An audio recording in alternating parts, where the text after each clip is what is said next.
உணவே ஜீவசக்தி, உணர்வே பிரம்மஞானம். அன்பே சிவம், மனமே குரு. ஐயா சர்க்குரு நித்யானந்த சாமிகள் ஆசியோடும் சித்தர்களுடைய அருளாசியோடும் உடுமலை பிரம்மஞான குழு பாடசாலை சார்பொழியும் என்னுடைய சார்பொழியும் அனைவருக்கும் ஆத்ம வணக்கம். ஒரு சொல் கொல்லும், ஒரு சொல் வெல்லும். இது கேள்விப்பட்டிருப்பீங்க. ஒரு சொல்லு கொல்லும், ஒரு சொல்லு வெல்லும். ஏன்னா சொல்லுக்கு அவ்வளவு பெரிய வலிமை உண்டு. சொல்லு தான் எல்லாத்துக்கும், ஒரு செயலை செய்யறதுக்கு, ஒரு இதை பண்ணுறதுக்கு எல்லாத்துக்குமே மூல காரணம் சொல்லு இருக்குது. ஒரு செயலுக்கு சாதாரணமாக இப்போ உங்களுக்கு புரிகிற மாதிரி சொல்லணுன்னா, ஒரு கோயிலுக்கு கும்பாபிஷேகம் வைக்கிறாங்க, அதுக்கு சொல்லுதான், மந்திர சொல்லுக தான், ஒளி தான். அதே போல் ஒரு மாந்திரிகம் செய்கிறான், அதுக்கு சொல்லு தான், அதுக்கு சொல்லுத்தான், அந்த ஒளி தான். அப்போது இந்த சொல்லுக்கு வலிமை உண்டு. ஆனால் இடம் பொருள் ஏவல்னு ஒன்று இருக்குது. எந்த இடத்துல எதை சொல்லணும், எந்த இடத்துல எதை செய்யணும் அப்படின்னு சொல்லி உங்களுக்கு அதில் முக்கியமாக இருக்கணும், முக்கியமாக பார்க்கணும். எந்த இடத்துல இடம் பொருள் ஏவல்னு சொல்லுவாங்க இல்லையா, அது மாதிரி எந்த இடத்துல எதை சொல்லணும், எந்த இடத்துல எதை சொல்லக்கூடாது அப்படின்னு. இப்போது சாதாரணமாக இப்போது வீட்டுகள்லேருந்து நம்ம வெளியில் போகிறோன்னு வச்சுக்கோங்களேன். வெளி வேலைகளுக்கு நம்ம வீட்டிலேருந்து கிளம்பும்போது நான் போகிறேன் அப்படின்னு சொன்னால், நம்ம வீட்டில் இருக்கிறவங்க தாயோ தகப்பனோ தன்னுடைய மனைவிகளோ யார் இருக்கிறாங்களோ அவங்க மனைவியோ போகிறேன்னு சொல்லாதீங்க, போயிட்டு வரேன்னு சொல்லுங்கள். எப்போவுமே போகிறேன்னே சொல்லி பழகிட்டு இருக்கீங்க, இனிமேல் அப்படிலாம் சொல்லி பழகாதீங்க, போயிட்டு வரேன்னு சொல்லி பழகுங்க அப்படிம்பாங்க. அப்போ அந்த சொல்லில் அந்த சொல்லுக்கு செயல் வடிவம் இருக்குது. அந்த சொல்லு செயல் ஆயிடுச்சுன்னா தப்பாக போயிருமேங்கிற பயம் ஒவ்வொருத்தருக்கிட்டையும் இருக்குது. இது அனுபவிச்சவங்களுக்கு தான் தெரியும், அனுபவிக்காதவங்களுக்கு தெரியாது.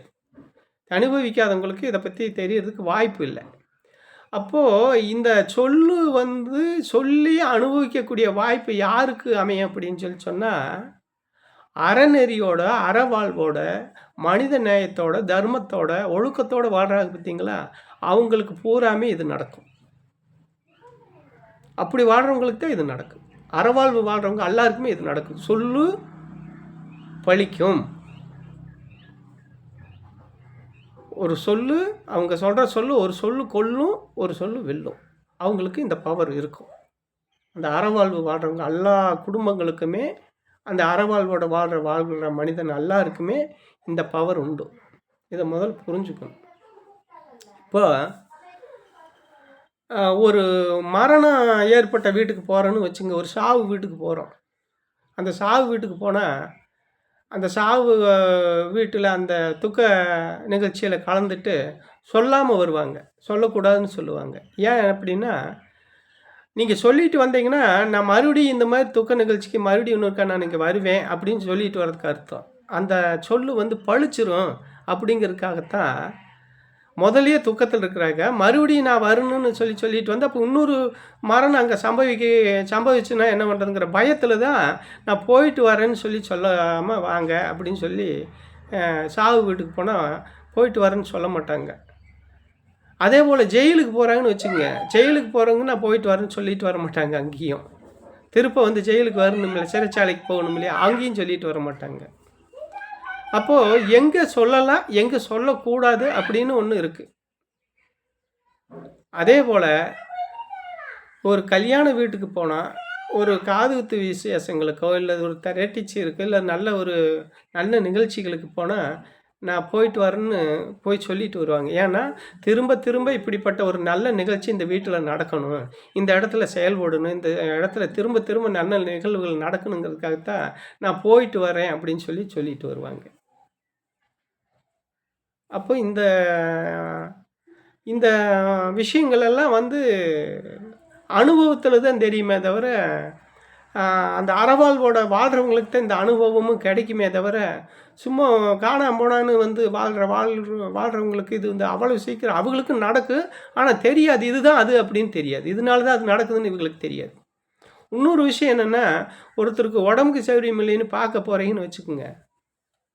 இது வந்து இன்னமே வந்து யாருக்குமே இந்த இந்த ஒரு உண்மை உங்களுக்கு வந்து இன்னும் யாருக்குமே தெரியலை. அந்த உண்மை இன்னைக்கு நான் உங்களுக்கு சொல்கிறேன். ஒருத்தருக்கு உடம்பு சரியில்லைன்னு சொல்லி பார்க்க போனீங்கன்னா, போய் பார்த்துட்டு அவங்ககிட்ட எதுவுமே சொல்லாமல் யாருக்கிட்டையும் பேசாமல் நீங்கள் வந்துட்டா தான் அவங்களுக்கு சீக்கிரம் அந்த நோயும் குணமாகும். அந்த நோய் மாதிரி இன்னும் அந்த குடும்பத்தில் வேறு யாருக்கும் வந்து தொடர்ச்சியாக வராது. இப்போ ஒருத்தரை போய் பார்த்துட்டு வந்துட்டோம் அப்படின்னு சொன்னால், ஒரு சில குடும்பங்களில் சொல்லுவாங்க, அப்பா என்னப்பா ஆள் மாற்றி ஆள் மாற்றி ஆள் நாங்கள் படுத்துக்கிட்டே இருக்கிறேன், ஏதோ ஒரு அக்கப்போரி ஏதோ ஒரு நோய் எங்களுக்கு வந்து இந்த குடும்பத்தை பாய்ச்சிக்கிட்டே இருக்குது, என்னன்னே தெரியல. நாங்களும் சொல்கிற பரிகாரம்லாம் சொல்கிற கோயிலுக்கெல்லாம் போகிறோம், நாங்கள் என்னென்ன செய்ய சொல்கிறாங்களோ அதெல்லாம் செஞ்சுக்கிட்டே இருக்கிறோம், ஆனால் எங்களுக்கு வந்து எங்களுடைய குறை தீர மாட்டேங்குதுன்னு சொல்லி கேள்விப்படுவோம். அதுக்கு ஒரு மூல காரணம் எது தெரியுங்களா? அந்த நோயாளி போய் இந்த பார்க்க போகிறவங்க இந்த நோயாளி பார்த்துட்டு போயிட்டு வரேன்னு சொல்லிட்டு வர்றது ஒரு காரணமாக இருக்குது. இது வெகு பேத்துக்கு தெரியாது இந்த விஷயம். இனிமே இந்த பேச்சு எனக்கிட்டேருந்து கேட்ட இந்த நிமிஷத்திலிருந்து நீங்கள் எல்லாமே என்ன பண்ணணுன்னா, ஒரு நோயாளியை பார்க்க போனால் அது யாராக இருந்தாலும் சரி, அந்த நோயாளி பார்த்துட்டு வரும்போது அவங்ககிட்ட சொல்லாமல் வரணுமே தவிர, போயிட்டு வரேன்னு யாருக்கிட்டையுமே நீங்கள் சொல்லக்கூடாது. அதை முதல்ல நீங்கள் இனிமேல் கடைப்பிடிச்சிங்கன்னா, இந்த மாதிரி தொடர்ந்து ஆள் மாற்றி ஆள் அந்த குடும்பத்தில் நோய் வருதுன்னா, இந்த சொல்லும் ஒரு காரணமாக இருக்குது அப்படிங்கிறது நாங்கள்லாம் அனுபவத்தில் பார்த்தது. அதனால் உங்களுக்கு எங்களுடைய அனுபவத்தை உங்களுக்கு சொல்கிறேன். யார் போய் இனிமேல் வந்து ஒரு நோயாளி போய் பார்த்தாலும், நான் போயிட்டு வர்றேன் அப்படின்னு இனிமேல் சொல்லாதீங்க.